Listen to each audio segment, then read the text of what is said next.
오늘 마태복음 강의 56번째 시간인데, 오늘은 제목을 교회란 무엇인가 이렇게 이제 잡고 성경에 나와 있는 그 교회가 무엇인지 하나하나 좀 살펴보는 그런 시간을 갖도록 하겠습니다.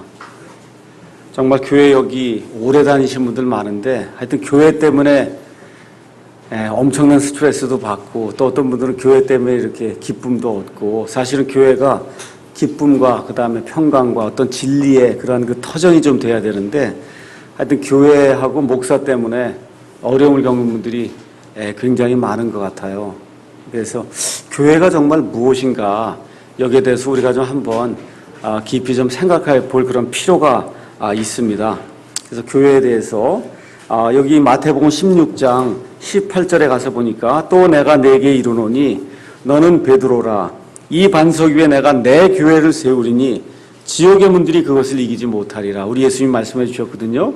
내 교회, 예수님 말씀하신 그 내 교회가 어떤 형태의 교회가 되어야 될 것인가. 제가 말씀드리는 건 뭐 장로교다, 감리교다, 침례교다 이런 거 얘기하려고 하는 것이 아니고, 성경에서 지금 예수님께서 내가 내 교회를 세운다 그랬잖아요.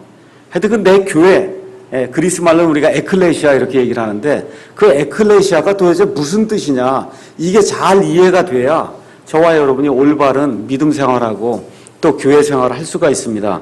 먼저 교회라고 하는 말은 영어로 church 이렇게 돼 있는데, church라고 하는 그런 단어는 물론 신약 성경에 나오죠. 신약 성경에 단수로 77번이 나옵니다. 그래서 제일 먼저 나오는 데가 오늘 읽은 마태복음 16장 18절이에요. 마태복음 16장 18절. 그래서 16장 18절에 거기 가서 보면 영어로는 이제 뭐라고 되어 있냐면, Upon this rock I will build my church 이렇게 되어 있어. I will, 내가 I will 하면은 앞으로 이제 하겠다 그런 얘기잖아요. 그러니까 지금 예수님이 말씀하실 때는 교회가 있었어요, 없었어요? 없었어요. 그렇죠? 예, 없었어요. 예수님의 내 교회는 없었어요. 없었습니다. 내가 한다고 얘기를 하니까. 그렇죠?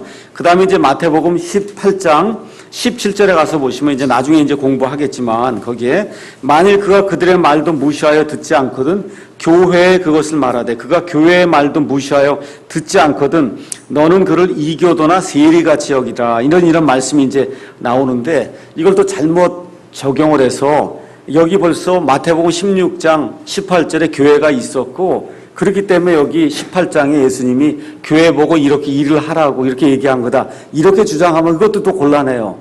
여기도 지금 단어가 가서 보시면 shall이라는 단어를 썼어요.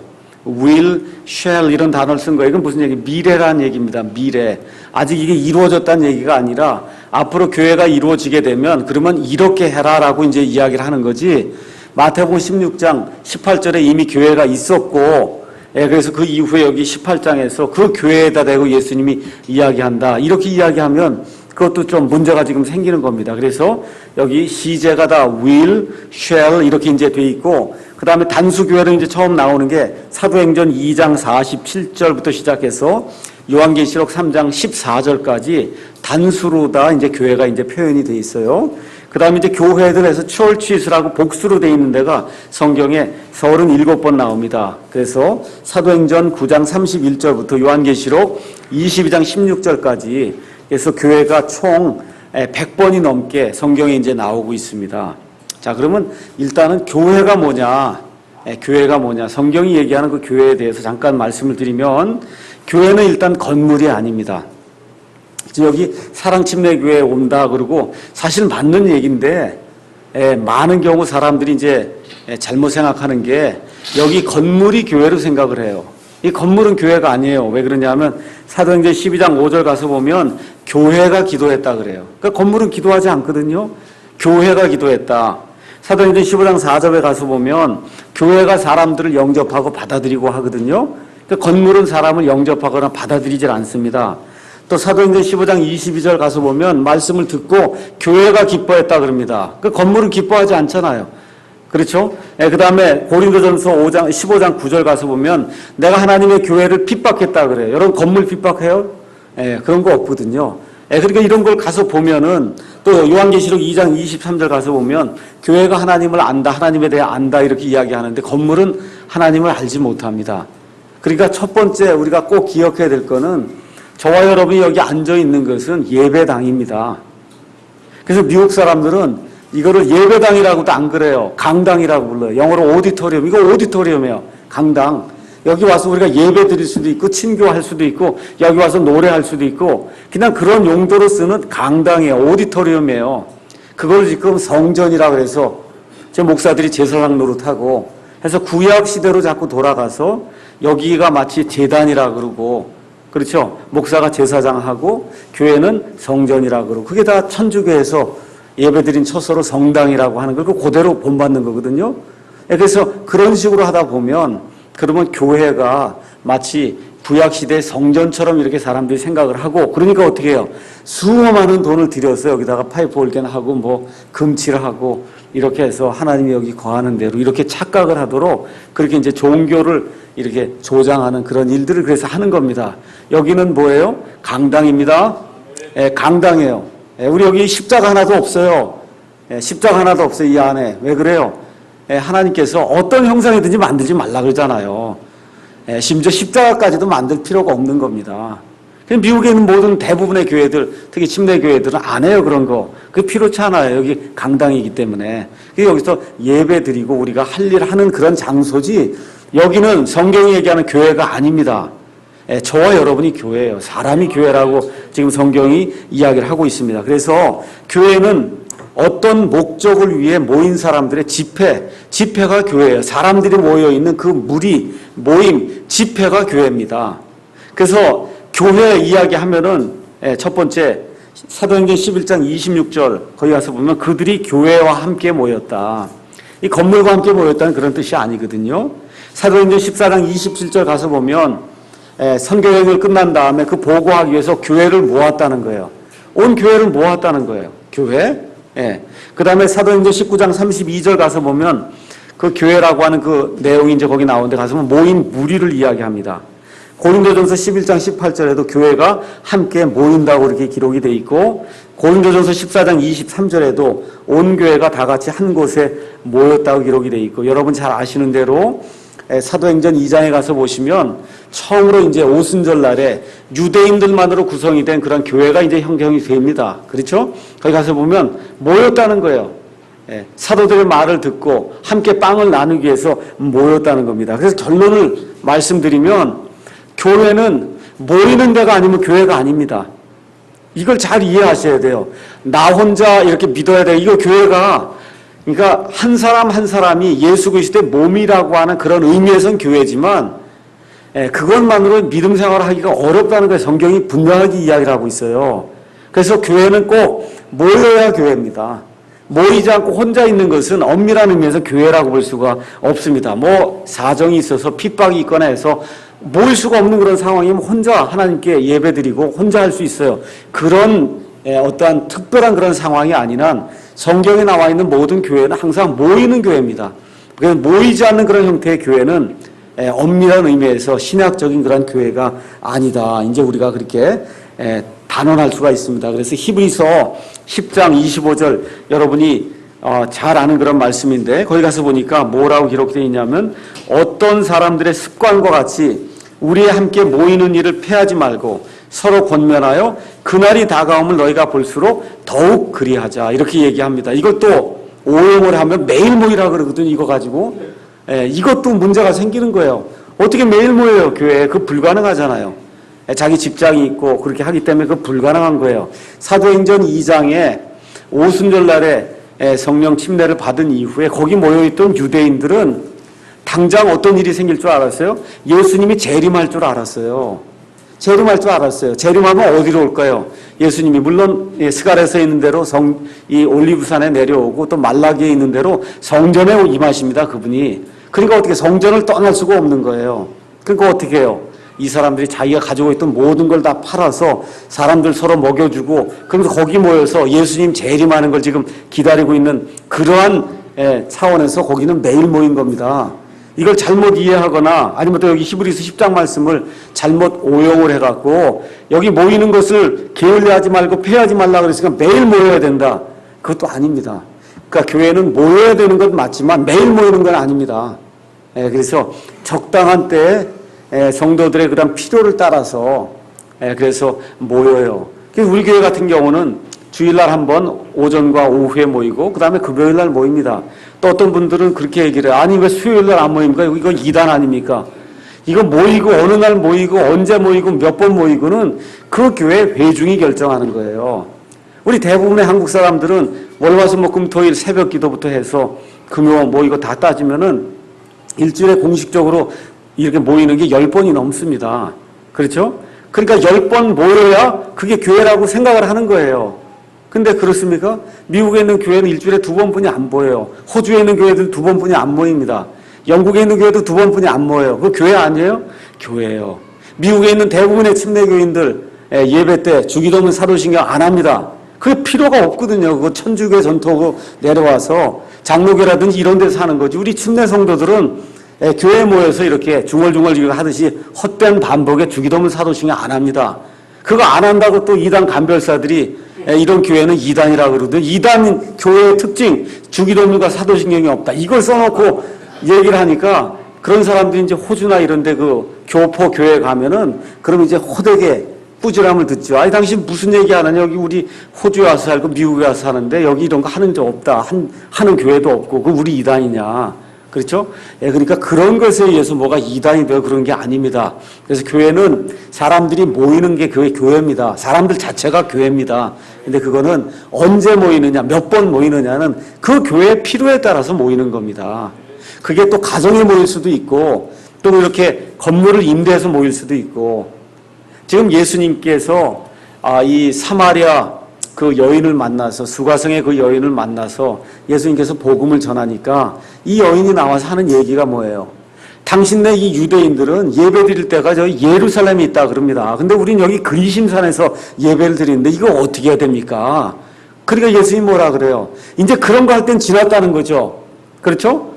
하나님께 영과 진리로 예배 드리는 지금 이때가 오고 있는데 예루살렘이냐 그리심산이냐 집이냐 아니면 이렇게 빌려서 사는 건물이냐 이거 소용이 없어요.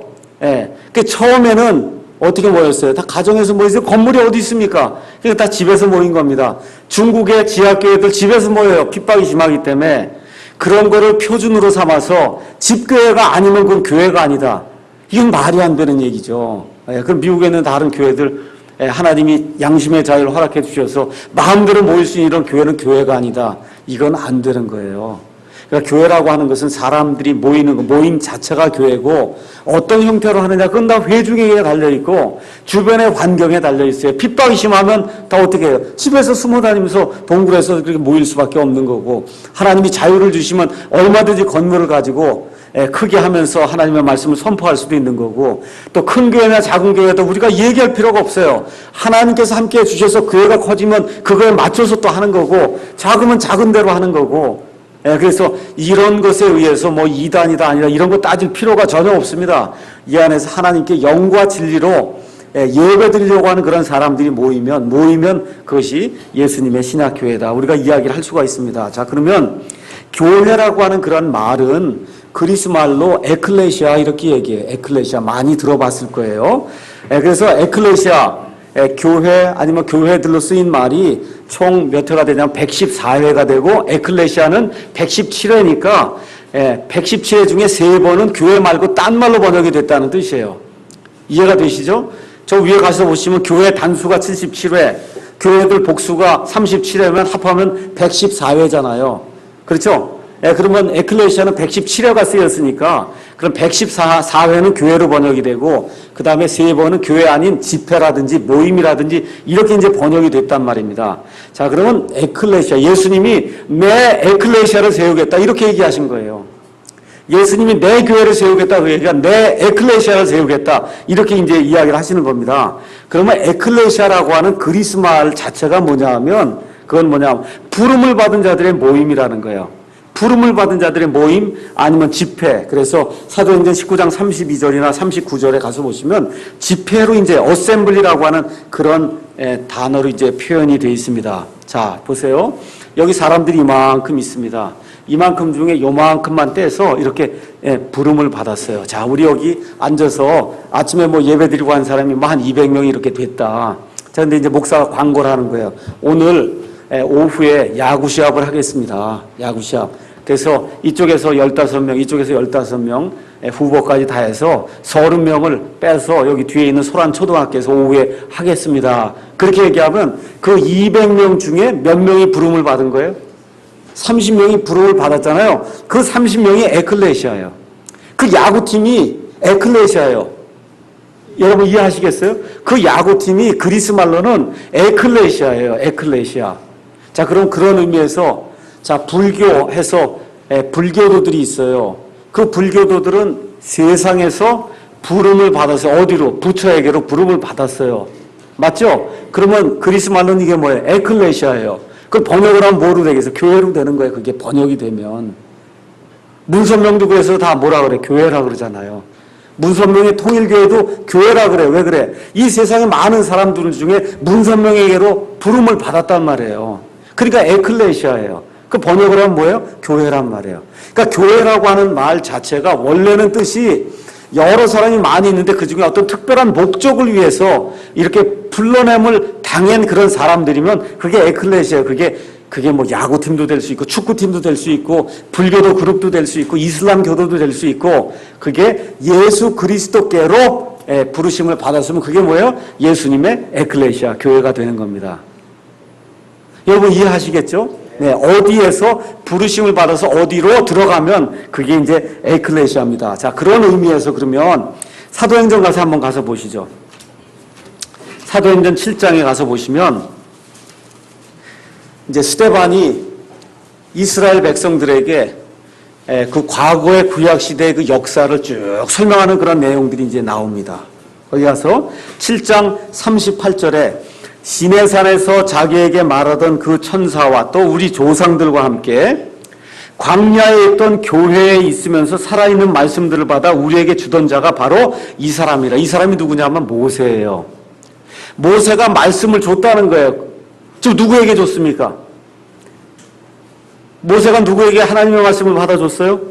이스라엘 백성에게 줬는데 그 이스라엘 백성을 가리켜서 여기 7장 38절에는 뭐라 그래? 이스라엘 백성을 광야에 있던 뭐라 그래요? 교회라고 그러잖아. 그러면 구약시대에도 교회가 있었네요. 그럼 여러분 그렇게 이야기하면 맞습니까? 틀립니까? 맞아요? 틀려요? 맞습니다. 맞아요. 근데 뭐는 아니에요. 예수님의 내 교회는 아니에요. 이해하시겠어요? 예, 구약시대의 그 이스라엘도 세상에 많은 민족들이 있는데 하나님이 그들을 불러내서 특별히 또 어디서 불러내? 이집트에서 불러내서 가나안 땅으로 들어가도록 만들어준 하나의 그룹이 됐잖아요. 그러니까 어떻게 돼요? 에클레시아란 말이에요. 그것도. 그렇죠? 그러니까 여러분이 구약시대도 교회가 있었습니다. 그럼 아닙니다. 그렇게 얘기하기 전에 의미를 잘 살펴보셔야 돼요.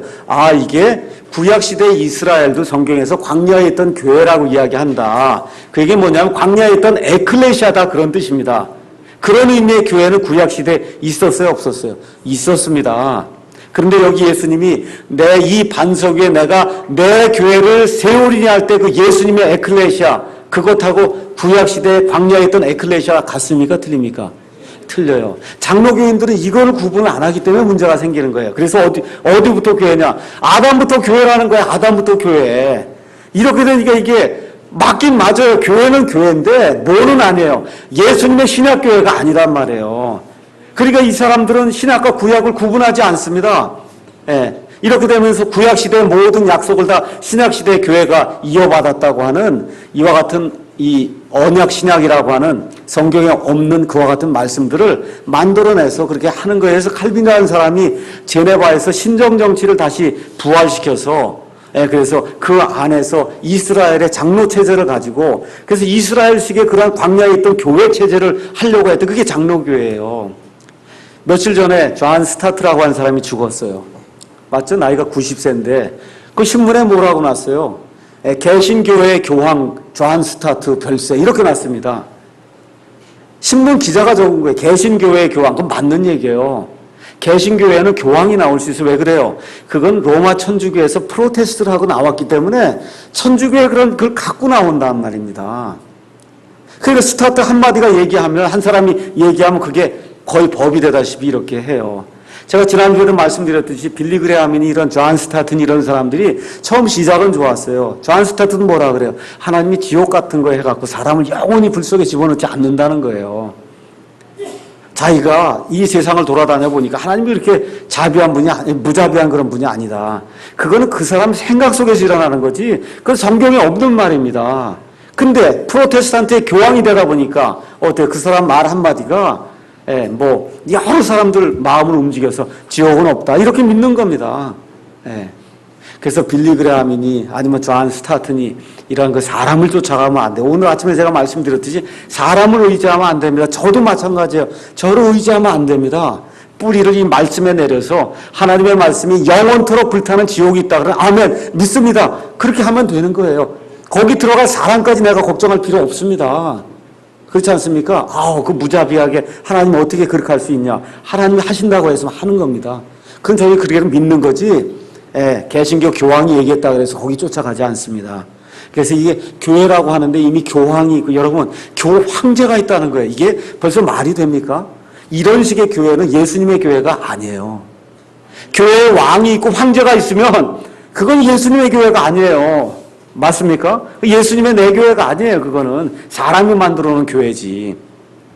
자, 그래서 구약시대 그 이스라엘도 엄밀한 의미에서 에클레시아지만 이거는 신약시대 우리 예수님께서 세워주신 이 예수님의 내 교회가 절대 아닙니다.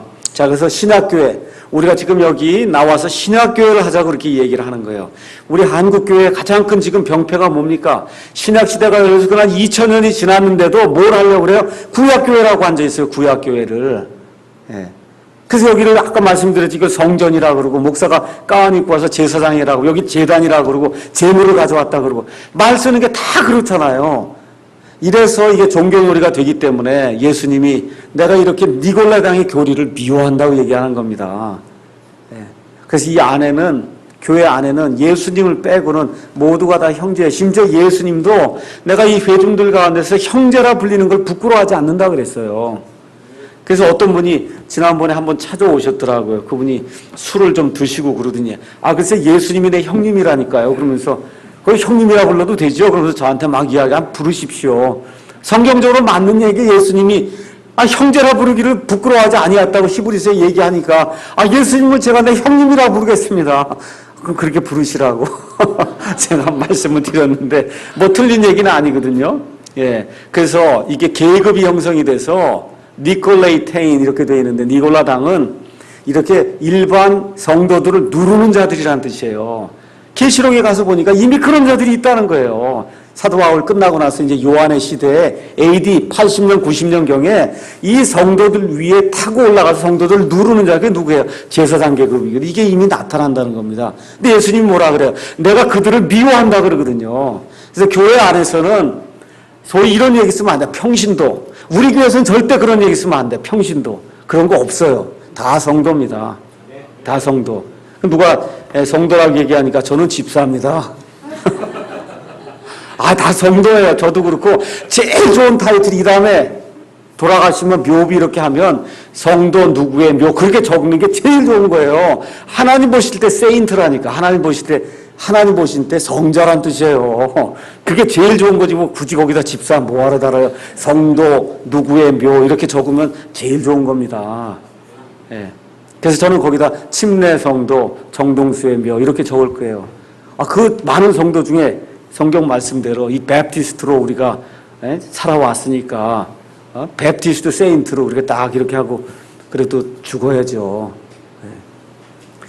자, 그래서 신학교회는 예수님의 내 교회, 그리스 말로 이제 에클레시아인데 특별한 목적으로 부름 받은 그런 사람들의 모임 이런 얘기입니다. 그래서 어떤 거냐? 사망에서 생명으로 이렇게 나온 그런 사람들. 그래서 예수님의 몸에 일부가 돼서 그 지체가 된 그런 사람들. 그걸 성경은 교회라고 이제 이야기하는 겁니다.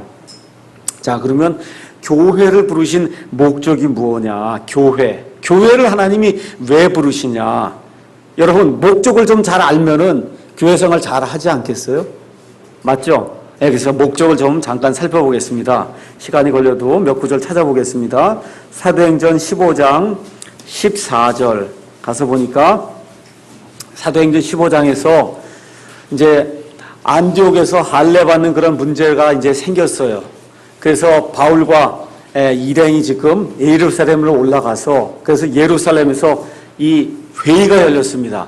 도대체 이방인들도 할례를 받아야 되냐 안 받아야 되냐 이 문제를 이제 열렸어요. 베드로가 지금 이야기를 했습니다. 사도 바울이 여러 가지 이야기를 했습니다. 이제 야고보가 거기에 이제 회의를 주재하던 예루살렘 교회 수장이에요. 그래서 이분이 얘기하는 거예요. 그들이 잠잠하면 야고보가 응답하여 이르되 사람들의 형제들아 내 말에 좀 귀를 기울여라. 하나님께서 처음으로 이방인들 가운데서 자신의 이름을 위하여 한 백성을 취해내시려고 그들을 찾아가신 것을 시므온이 밝히 말했다. 이게 무슨 얘기냐면 시므온이 베드로잖아요. 그렇죠? 여러분 제가 말씀드린 대로 사도행전 9장까지는 이방인 가운데 예수님 믿는 사람이 없었어요. 사도행전 특별히 7장까지는 100% 유대인만 믿다가 그 다음에 8장에 넘어가서 누가 믿어요? 사마리아 사람들. 반은 유대인, 반은 이방인인 사마리아 사람이 믿다가 드디어 사도행전 10장에 넘어가서 다시 말씀드려서 예수님 십자가 사건 이후에 약 10년쯤 지나서 이방인들 가운데 처음으로 고넬료라고 하는 사람이 구원을 받으니까 사도 베드로 거의 기절할 정도가 돼서 어떻게 이방인도 구원받는가. 그전까지는 이방인 구원받은 사람이 있었어요? 없었습니다. 그렇죠? 그 일을 지금 베드로가 여러분 앞에 알렸다는 거예요. 이 시므온이 하나님께서 자신의 이름을 위하여 이방인들 가운데서 한 백성을 취해낸다고 하는 그런 사실을 지금 사도 베드로가 고했다. 그런데 그게 대언자들의 말씀들이 이것과 같이 일치한다. 지금 그런 이야기를 하고 있는 겁니다. 그러니까 지금 여기 나와 있는 말씀을 보니까 하나님의 이름을 위해서 하나님이 이방인들을 불러내서 한 백성으로 삼는다는 거예요. 그러니까 저와 여러분이 교회로 이렇게 부르심을 받은 목적, 제일 큰 목적은 하나님의 이름을 위해서 아니면 하나님의 영광을 위해서 하나님을 찬양하기 위해서 그게 이제 첫 번째 목적입니다. 또 하나 이제 보시겠습니다.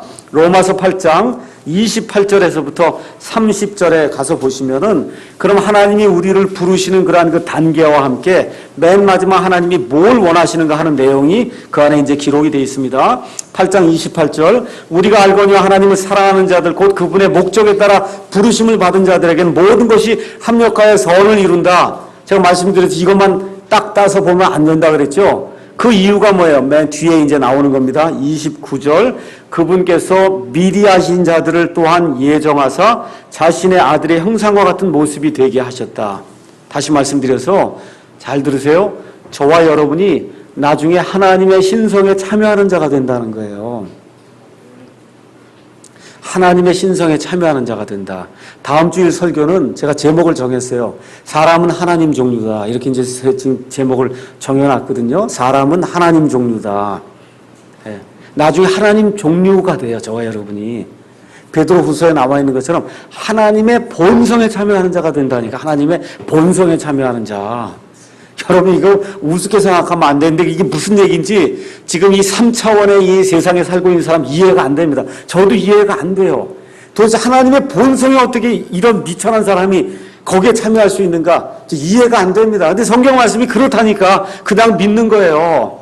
그게 뭐예요? 하나님의 아들의 형상과 같은 모습이 되도 하나님이 예정해 주신다는 거예요. 그 다음에 뭐라고 얘기가 나옵니까? 형상 같은 모습이 되게 하시고 이것은 그분이 많은 형제들 가운데 처음 난 자가 되게 하려 하십니다. 뿐만 아니라 그분께서는 예정하신 그들을 부르시고 부르신 그들을 의롭다 하시고 의롭다 하신 분들을 나중에 영화롭게 하셔서 하나님의 본성에 참여하는 자가 되게 하시려고 우리를 교회로 불러주신다는 거예요. 첫 번째는 하나님의 이름을 위해서 하나님의 영광을 위해서 두 번째는 뭐예요? 저와 여러분이 하나님 같은 그러한 이 본성에 참여할 수 있는 그런 사람이 돼야 하나님하고 교제할 수 있다는 거야. 끼리끼리 놀 수가 있다는 거예요. 하나님이 저와 여러분하고 지금 이야기하고 대화하실 수 있지만 이게 영원히는 안 되거든요. 이게. 그렇잖아요. 하나님이 영이시고 영원히 존재하는 분인데 육체를 입은 사람하고 어떻게 계속 그게 안 되지 않습니까? 그러니까 하나님 나중에 우리 몸을 변화시켜서 그 아들의 형상과 같은 그런 모습으로 하나님이 그냥 100% 바꿔주셔야 그래야 어떻게 돼요? 영원히 그 아버지와 교제할 수 있는 그러한 존재가 된다. 그래서 우리를 교회로 부르신다는 겁니다.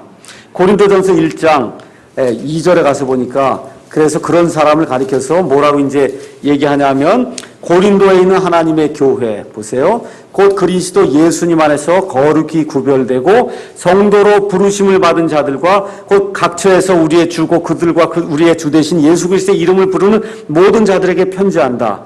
자, 가서 보세요. 교회하고 똑같은 얘기가 뭐예요? 그리스도 안에서 거룩히 구별된 성도가 같다는 거예요. 여러분 여기 가서 보시면 성도 이렇게 얘기 나오는데 영어로 혹시 갖고 계신 분 가서 보시면 called to be saints 이렇게 돼 있어요. saints. 뭐 김대건, 뭐 성 김대건, 뭐 어거스틴 얘기할 때 그게 성이 saint란 얘기거든요. 이건 다 사람이 갖다 붙인 거예요. 이거는 사람이 갖다 붙인 거예요. 하나님 앞에는 아무 소용이 없는 거예요. 하나님이 saint라고 불러줘야지 그게 진짜예요. 맞습니까? 근데 여러분 세인트예요 아니에요? 세인트예요 아니에요? 여러분 구원 받았으면 세인트예요. 원래 송재근 그렇게 불러야 되는 거예요. 원래는 원래는 성인 송재근 그래 세인트 송재근이에요. 원래가 이해하시겠습니다. 근데 이게 말이 변질이 돼갖고 성인 그러면 이게 또 뭐 이렇게 고름 짜서 먹고 뭐 이렇게 특별한 일을 한 이런 사람을 카톨릭 교회에서는 성인이라고 부르기 때문에 말이 변질이 됐기 때문에 우리가 감히 못 부르는 거예요. 원래는 저와 여러분이 다 세인트라고 불러야 되는 거예요. 원래는 말을 변질을 시켜놔서 지금 못 부르는 거지 우리가. 이해하시겠습니까? 그래서 거기 가서 보니까 교회가 곧 세인트예요. 거룩히 구별됐다는 거예요. 그래서 어떻게 돼? 하나님께로 아예 세상을 떠나서 하나님께로 거룩히 구별됐다.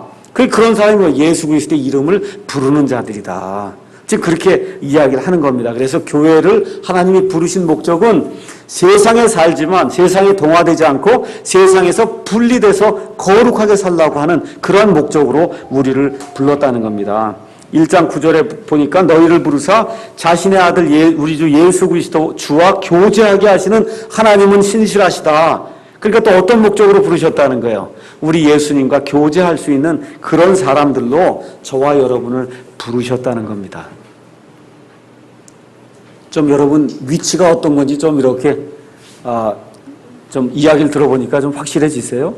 지금 이게 우리가 진짜 미천하고 별거 없는 존재예요. 근데 몸이 호련히 나팔 소리와 함께 우리 몸이 갑자기 변화가 되면 이 모습으로 된다니까요. 이걸 더 되는 거예요. 이걸 바라보는 겁니다. 저희가. 그래서 혹시 그 전에 우리가 죽어서 몸이 이 땅속에 들어가게 되면 어떻게 돼요?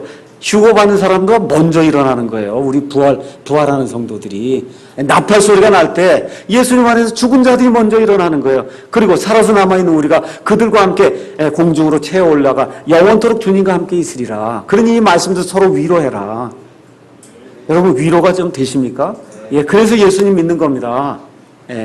그래서 여기 가서 보시면 고린도전서 가서 보니까 성도라 부르심을 받았는데 이 성도들 모습이 고린도전서 읽어보니까 거룩하진 못하죠. 그렇죠? 고린도전서 읽어보니까 깨끗해요? 안 깨끗해요? 고린도전서 왜 썼어요? 고린도전서 쓴 목적이 교회 안에 지저분한 것들이 너무 많아서 그래서 지금 여기 사도 바울이 그 지저분한 걸 다 청소하려고 지금 쓴 거예요. 그 안에 가서 보니까 음행하는 자도 있고 그 안에서 가서 보니까 교인들끼리 교회 안에서 서로 분쟁해서 가서 법정에 고소하는 사람도 있고 그렇죠? 우상에 갖춰다 드린 그러한 뭐 그냥 물건들도 그냥 막 먹고 그래갖고 사람들 실족시키는 사람도 있고 주에 만찬에 와서 막 그냥 먼저 술 먹고 뭐 이래갖고 퍼져서 자는 사람도 있고 죽는 사람도 있고 부활이 지나갔다는 사람도 있고 근데 그걸 다 예수님이 뭐라 그래요? 뭐라 여기 가서 보니까 고린도에서 예수 그리스도의 부르심을 받은 성도라고 부르는 거예요. 그러니까 하나님 보실 때의 성도예요. 오늘 어떤 한 분이 저하고 식사를 하면서 그 얘기를 하더라고요. 하나님 보실 때 정말 성도인데 이게 날이 갈수록 제 모습을 보면 이게 추접하기가 정말 그지없습니다. 그거예요. 저와 여러분의 삶이 사실 그렇습니다. 그러니까 하나님 보실 때 이런 존재지 하나님이 이렇게 인정을 해주시는 거예요. 뭘 통해서? 내 행위와 상관없이 예수님의 그 피보자기를 이걸 딱 싸버려갖고 하나님이 딱 보면 우리가 깨끗한 존재예요. 근데 우리가 우리 자신을 보면 지저분하기가 그지없고 날이 갈수록 그 지저분한 정도가 더 많이 보이는 그런 존재로 그게 바뀐다는 겁니다. 그게 성화가 되는 그런 과정이다.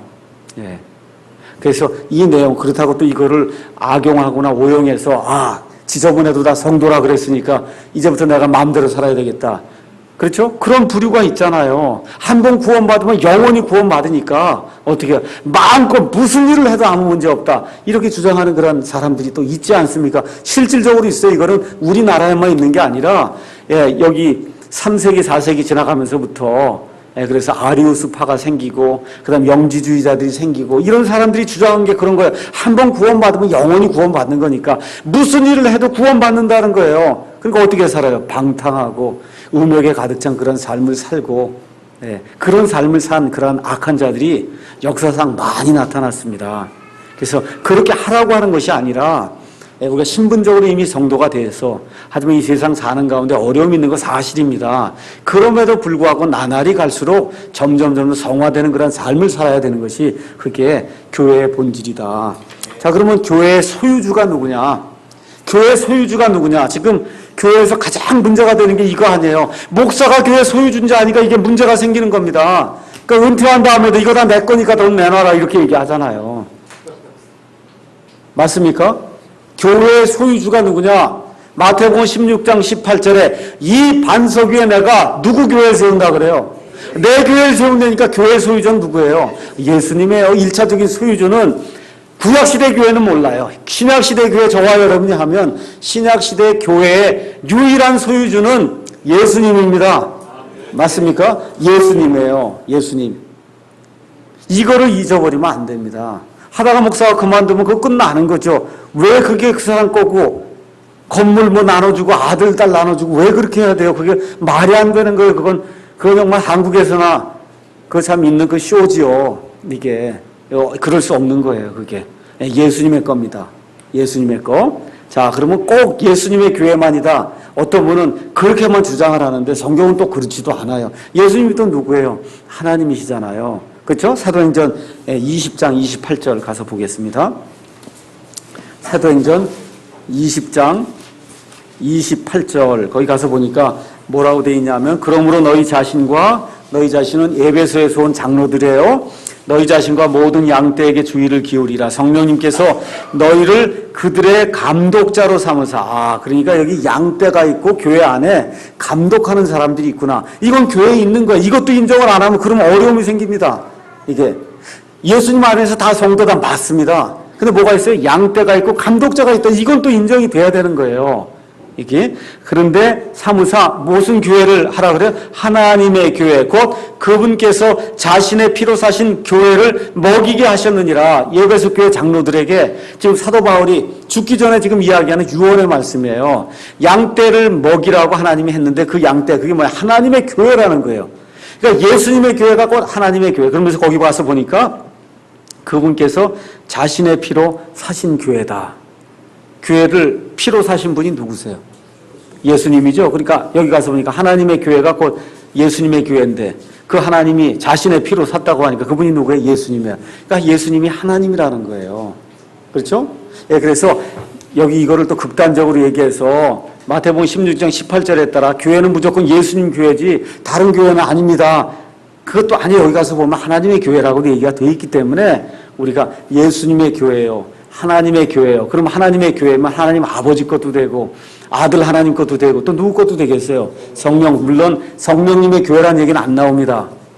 성경 말씀 자체에. 그렇지만 우리가 하나님의 교회라고 이야기할 때는 삼위일체 하나님을 이야기하는 거다. 이렇게 봐서 문제가 없습니다. 그래서 포인트는 뭐냐면 사람이 주인이 되는 교회는 이 세상에 없어요. 이 건물은 소유할 수 있어요. 은퇴한 목사가 건물을 그건 소유할 수 있어요. 지금 다 교회가 내 거라고 하면 다 건물이 내 거라는 거예요. 건물. 그렇죠? 근데 예수님은 건물을 교회라고 그러지 않습니다. 사람을 교회라고 이야기하는 거예요. 사람을. 그래서 교회의 소유주는 예수님이요. 조금 넓게 이야기하면 삼위일체 되시는 아버지 하나님, 아들 하나님, 성령 하나님의 교회다. 자, 그러면 교회에 어떻게 들어갈 수 있습니까? 여러분 교회 여기 문 열고 들어오면 교회잖아요. 그렇죠? 그렇게 생각하면 그거는 건물에 들어오는 겁니다. 건물에 들어오는 거예요. 예수님의 내 교회에 어떻게 들어오느냐. 예수님의 내 교회에 들어올 수 있는 방법은 하나뿐이 없습니다. 예수님의 내 교회.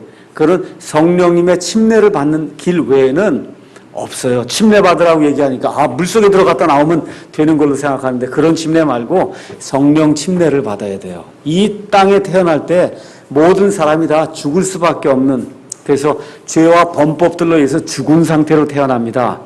그래서 영이 있는데 영이 기능을 못해요. 하나님과 교통을 할 수 없는 그런 상태로 태어나요. 그래서 성령님의 침례를 받아서 그래서 어떻게 영이 탁 하고 살아나는 그 일이 생기면은, 그 일이 길가에서 생기든 학교에서 생기든 가정에서 말씀을 듣다 생기든 교회 와서 말씀을 듣다 생기든 딱 생기면 그 순간에 어디로 들어가는 거예요? 예수님의 교회 안으로 쏙 들어가는 거예요. 맞습니까? 예수님의 교회 안으로 들어가는 거예요. 제가 말씀 읽겠습니다. 고린도전서 12장 12절부터 13절 말씀을 제가 읽겠습니다. 몸은 하나이며 많은 지체를 가지고 있고 그 한 몸의 모든 지체가 많아도 한 몸인 것 같이 그리스도도 그러하시니라. 다 같이 읽겠습니다. 우리가 유대인이나 이방인이나 매인자나 자유로운 자나 모두 한 성령에 의해 침례를 받아 한 몸 안으로 들어왔으며 모두가 마시게 되어 한 성령 안으로 들어왔느니라. 그러니까 성령 안으로도 들어오고 예수님 안으로 들어오고 하나님 안으로 들어오고, 이게 신약시대의 교회입니다. 뭐에 의해서 들어와요? 성령 침례. 유일한 방법이에요. 성령 침례 외에는, 그걸 예수님이 얘기하신 다른 표현으로 얘기하면 사람이 다시 태어나야 된다는 거예요. 어떻게 다시 태어나요? 저 위에 하늘에서 다시 태어나요. 다시란 말은 하늘에서 그런 뜻이에요. 이 땅에다 태어날 땐 땅에서 태어나거든요. 땅에서 다 엄마 뱃속에서 지금 다 태어났는데 예수님이 내가 다시 태어나야 한다, 그 말로 인해서, 말한 걸로 인해서 너희가 놀라지 말라. 거기 나오는 다시는 하늘에서 그런 뜻이에요. 하늘에서. 그래서 영에서 난 것은 영이고 육에서 난 것은 육이다. 어머니 뱃속에서 한 번 난 건 그 육이에요. 영원히 죽을 수밖에 없는 그런 육이에요. 영으로 나야 된단 말이에요. 그 영으로 나는 게 그게 성령님의 침례예요. 그래서 침례라고 하는 건 뭐야? 푹 잠겨야 된단 말이에요. 그러니까 그냥 사람이 여기부터 여기 발끝까지 성령님으로 푹 잠그는 거예요. 그러니까 성령님 안에 푹 떨어지는가 할 수 있는 방법은 두 가지예요. 성령님 안으로 푹 떨어지든지 아니면 성령님이 들어와서 여기부터 여기까지 쭉 채우든지, 둘 중 안에 하나예요. 어떻게 되든 상관없어요. 어떻게 되든 어떻게 돼? 여기부터 여기까지 성령님으로 푹 잠기는 그런 일이 일생에 한 번 있어야 되고, 성령 침례는 매번 생기는 거 아닙니다. 성령 침례는 일생에 한 번 생기는 거예요. 성령님의 침례는 구원받은 그날만 딱 생기는 거예요. 성령 침례가. 구원받은 이후에는 성령님의 충만을 받으라고 성경이 이야기하는 겁니다. 그래서 일생에 단 한 번 생기는 그런 일이 성령 침례입니다. 그래서 여기서 구원받았습니다 하고 고백하시는 분은 성령 침례를 받았다 그렇게 이야기하는 거예요. 물 침례하고 상관없고 교회 오래 다닌 거하고도 아무 상관이 없어요. 뭘로 다 가능해요? 하나님의 말씀을 들을 때, 그 말씀을 들을 때, 믿음은 들음에 의해 온다 그랬어요. 그래서 들을 때 음악 듣고 기도하고 이러다 성령 침례 받는 건 없습니다. 아시겠죠? 성령 침례는 뭐에 의해서만 와요? 하나님의 말씀을 듣고 얼큰이 내가 정말 죄인이구나. 이건 내 힘으로 이게 안 되겠구나.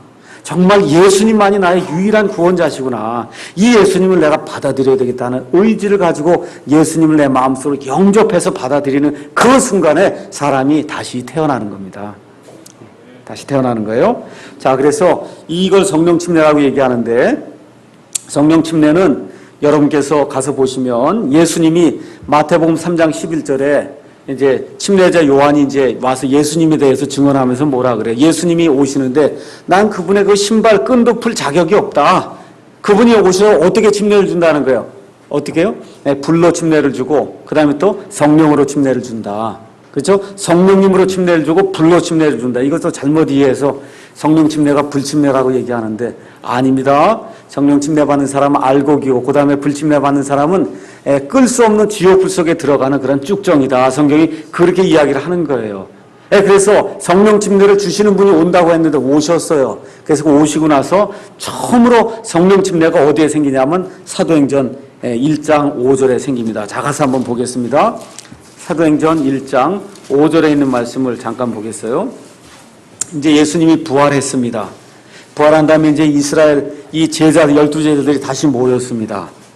여기에 4절부터 이제 쭉 나오는데 예수님이 하신 말씀이 뭐냐 하면 참으로 요한은 물로 침례를 주었으되 너희는 이제부터 많은 날이 지나지 아니하여 성령으로 침례를 받으리라 하시느니라. 그러면 요 순간까지 성령 침례가 있었습니까? 없었습니까? 없었어요. 예수님이 성령 침례를 주신다고 침례자 요한이 선포를 하고 여태까지 예수님의 공생의 사역을 쭉 했는데 여기 사도행전 이르기까지 성령 침례가 있었어요? 없었어요? 없었습니다. 없었어요. 그렇죠?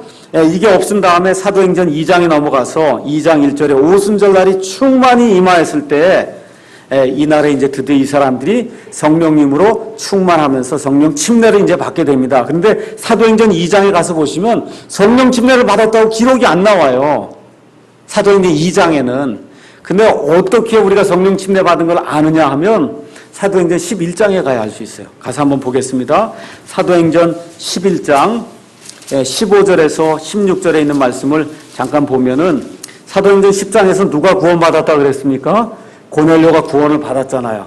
그래서 이 이스라엘 사람 이 베드로가 고넬료는 이방인인데 이방인에 가서 그래서 침례까지 주고 그러고선 다시 돌아가니까 유대인들이 노발대발한 거예요. 너 유대인이면서 말이야 왜 이방인 집에 들어가고 침례까지 주고 같이 밥도 먹고 이게 도대체 뭐 한 거냐. 그렇게 얘기를 하니까 이 사도 베드로가 내가 하려고 그런 게 아니다. 내가 요바에 거하고 있는데 하면서 이제 그 11장에 있는 10장에 있는 내용을 다시 한번 요약 정리를 해주는 거예요. 요약 정리를. 내가 할 수 없이 이게 하게 된 거다. 그걸 내가 다시 한번 설명을 해주마. 거기 하면서 11장 15절부터 16절 가서 보면 내가 고넬료의 집에 가서 말을 시작할 때 성령님께서 그들 위에 임하시되 마치 처음에 우리 위에 임하신 것 같이 그렇게 임하시더라는 거예요. 그럼 처음이 언제냐? 16절. 그때에 내가 주의 말씀 곧 그분께서 이르시기를 참으로 요한은 물로 침례를 주었으되 너희는 성령님으로 침례를 받으리라 하신 것을 기억했다는 겁니다. 국어를 잘해야 성경을 이해할 수 있다 그랬죠? 그럼 이 말씀을 이해하면은 무슨 얘기예요?